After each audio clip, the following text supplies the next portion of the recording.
What was the most shocking announcement your church ever made? It was a peaceful Sunday morning when Pastor Williams asked everyone to remain seated after the closing hymn. Before you leave today, he said, his voice unusually shaky, I need all adult congregation members to stay in the sanctuary. Children and teenagers, please go to Fellowship Hall with Mrs. Rodriguez. The request felt strange. In 15 years at Riverside Community Church, we'd never had an adults-only meeting after service. Parents exchanged confused glances as they sent their kids downstairs. My neighbor Claire squeezed my arm. What do you think this is about? She whispered. As families settled back into the pews, I noticed two men in dark suits standing near the altar.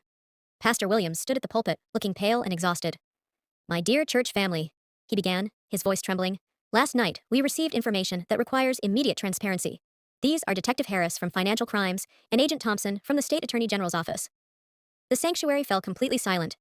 Agent Thompson stepped forward. For the past 18 months, we've been investigating fraudulent charity organizations. Your church's charitable giving account has been compromised. Donations you thought were going to homeless shelters and disaster relief have been diverted to fake organizations and private accounts.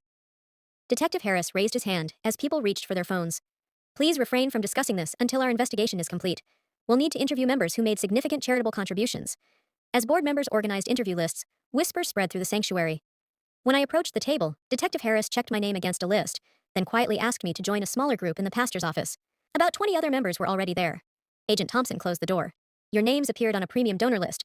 Your larger contributions were specifically tracked and redirected. My family had been donating generously, especially after my father passed and left us an inheritance. We'd been giving monthly. Everyone in this room had participated in the legacy giving circle that Pastor Williams' daughter had started last year. An hour later, Pastor Williams returned to the sanctuary, looking like he'd aged a decade.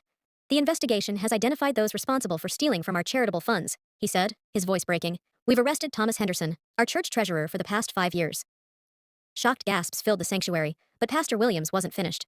Tears streamed down his face. We've also arrested my daughter, Rebecca Williams Henderson, who coordinated our charitable outreach programs, and my son-in-law, David Henderson, who managed our online donation system. The sanctuary erupted. Rebecca, the enthusiastic woman who'd organized our mission trips, who'd convinced us to increase giving because every dollar saves lives, was involved. The family that had administered our charity, the treasurer, the pastor's daughter, and her husband, had systematically stolen donations meant for disaster victims and struggling families. Pastor Williams collapsed into his chair. They stole over $340,000 from our charitable funds. Money for hurricane victims went toward their vacation home. Donations for homeless shelters paid for luxury cars. Your Christmas gifts for orphan children bought designer clothes. The church closed for 2 weeks while auditors examined every account.